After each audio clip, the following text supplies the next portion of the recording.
নাজিৰা গিলেকী নপাম বাৰুৱতী দেওপানী গোহাঁই নাট্য মন্দিৰত দানৱ বংশৰ বংশধৰৰ সন্মিলন। অতীতৰ শিপাৰ সন্ধান বিচাৰি উদুলি মুদুলি গিলেকী নপাম বাৰুৱতী দেওপানী গোহাঁই গাঁও। নাজিৰা গিলেকী দেওপানী গোহাঁই গাঁৱত আজি এদিনীয়াকৈ দেওপানী গোহাঁই আৰু নপাম বাৰুৱতী গাঁৱৰ ৰাইজৰ আতিথ্যত অনুষ্ঠিত বুঢ়াগোহাঁই বংশাৱলীৰ বাঁহবৰীয়া ফৈদৰ দানৱ বংশৰ বংশধৰ সন্মিলন।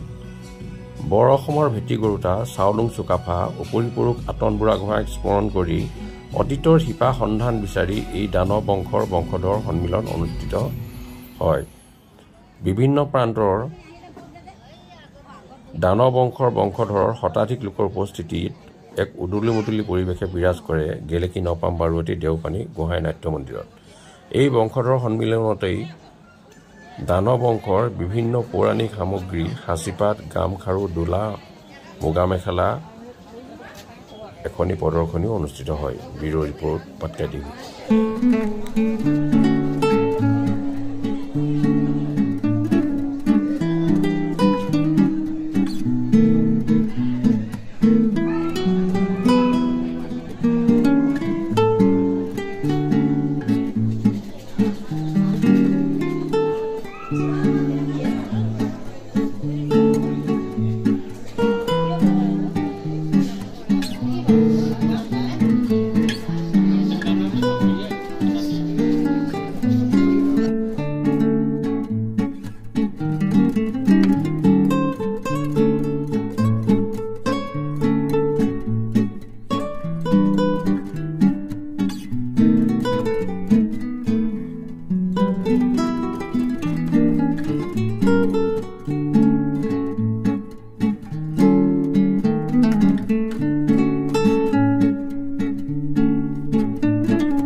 এই দানৱ বংশৰ বংশালী সন্মিলনৰ আয়োজন কৰিছো দেওপানী গোহাঁই গাঁও আৰু নপাম বাৰুৱতী নপাম চুকৰ আমি যিসকল আমাৰ নিজৰ পৰিয়ালৰ বংশৰ লোক আছে সেইসকলৰ আতিথ্যত আজি আয়োজন কৰিছো।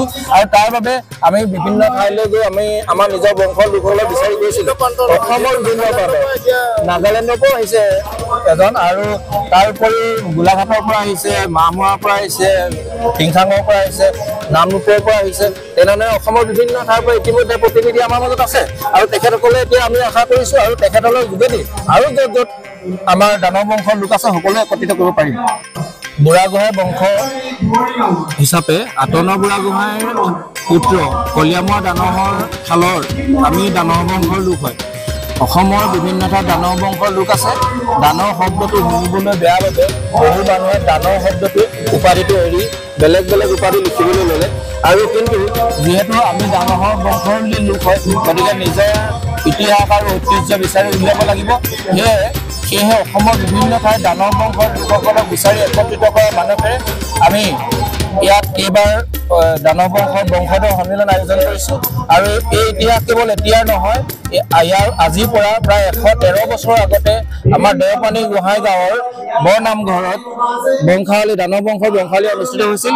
তাত অসমৰ বিভিন্ন ঠাইৰ পৰা ৰাইজ আহিছিল আৰু সেইসকলক যাতে আকৌ আমি একত্ৰিত কৰিব আৰু তাৰ প্ৰয়াস কৰি আজি অনুষ্ঠিত হৈছে দানৱ বংশৰ বংশধৰ সন্মিলন।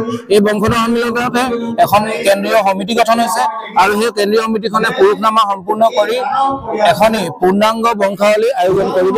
আৰু এতিয়া মুকলি সভা অনুষ্ঠিত হৈ আছে যাতে ইতিহাসৰ সকলো সমল আমি দানৱ বংশৰ উদ্ধাৰ কৰিব পাৰোঁ। তাৰ বাবে বিশিষ্ট ব্যক্তিসকলক আমন্ত্ৰণ কৰি আনিছো আৰু তেখেতসকলে এতিয়া ভাষণ প্ৰদান কৰি আছে। আৰু ইয়াৰ পিছতে আমাৰ সকলোৰে এটা প্ৰীতি ভোজ হ'ব আৰু তাৰ পিছতে এটা সাংস্কৃতিক অনুষ্ঠান হ'ব। সেই সাংস্কৃতিক অনুষ্ঠানলৈ কেইবাগৰাকী বিশিষ্ট শিল্পীক আমন্ত্ৰণ কৰি আনিছো আৰু দিনজোৰা কাৰ্যসূচীৰে এনেধৰণে আমাৰ দানৱ বংশৰ বংশধৰ সন্মিলন অনুষ্ঠিত হৈছে। আজি আমাৰ এই বংশধৰ সন্মিলনৰ প্ৰতিনিধি সভাত গোলাঘাট কমাৰগাঁৱৰ দানৰ চুকৰ পৰা বহুকেইজন প্ৰতিনিধি আহিছে। টিংখাং মাহমৰাৰ পৰা আহিছে, টিংখাং বগাদাত পানীবিলৰ পৰা আহিছে, থোলাৰ পৰা আহিছে, আমাৰ ডিব্ৰুগড়ৰ পৰা আহিছে, আনকি নাগালেণ্ডৰ পৰাও আহিছে আমাৰ বংশধৰ লোক। আৰু এইসকলৰ লগত লগ লাগি এখন 31জনীয়া শক্তিশালী দানৱ বংশৰ কেন্দ্ৰীয় সমিতি গঠন হৈছে। ইয়াত প্ৰধান সভাপতি মুখ্য উপদেষ্টা হিচাপে ইন্দ্ৰ গগৈদেৱ আছে, আৰু সভাপতি হিচাপে আছে প্ৰভাত চন্দ্ৰ গগৈ, আৰু সম্পাদক হিচাপে আছে আমাৰ দিগন্ত দানৱ। মানে আমি এই ধৰণে শক্তিশালী এখন কমিটি গঠন কৰা হৈছে। এই কেন্দ্ৰীয় সমিতিখনৰ যোগেদি পৰৱৰ্তী সময়ত আমাৰ কাৰ্যব্যৱস্থা গ্ৰহণ কৰিম, আৰু য'ত ত'ত লুকাই থকা দানৱসকলৰ, যিসকলে নিজৰ দানৰ সম্পত্তি ব্যৱহাৰ কৰিবলৈ লাজ পাই বেলেগ বেলেগ উপাধি গ্ৰহণ কৰিলে বা আমাৰ লগত যুৱসূত্ৰ এতিয়াও স্থাপন কৰিব পৰা নাই, সেইসকলক বিচাৰি আমি সকলোকে লৈ অসমৰ বা পৃথিৱীৰ য'তে যিমান দানৱ বংশৰ লোক আছে সকলোকে নিমন্ত্ৰণ কৰি একেলগ হোৱাৰ প্ৰয়াস কৰিম। হয়, আগতে কৈছো দানৱ বংশ এটা ঐতিহাসিক বংশ, ইয়াৰ ঐতিহাসিক সমল আছে আমাৰ হাতত। আৰু আপোনালোকে আজি যিসমূহ পৌৰাণিক বস্তু ইয়াত প্ৰদৰ্শন কৰিছো, এইসমূহ সম্পূৰ্ণ আহোম যুগৰ হয়। ইয়াত কিং খাবৰ মেখেলা চাদৰ আছে, ইয়াত বহু ধৰণৰ বেলেগ বেলেগ আগৰ পুৰণি দিনৰ বহু বাচন বৰ্তন ইয়াত আপোনালোকে দেখিবলৈ পাব। ইয়াত দোলা আছে, ইয়াত কাঠৰ চৰিয়া আছে, তেনেধৰণে বহুত বস্তু আপোনালোকে দেখিবলৈ আছে। ইয়াৰ উপৰিও আমাৰ দানৱ বংশৰ এখন পুৰুষনামা সাঁচিপাতৰ পুথিত সাঁচিপাতত উল্লেখ আছে, পুৰুষনামা। এই পুৰুষনামাও আপোনালোকে প্ৰত্যক্ষ কৰিবলৈ পাব।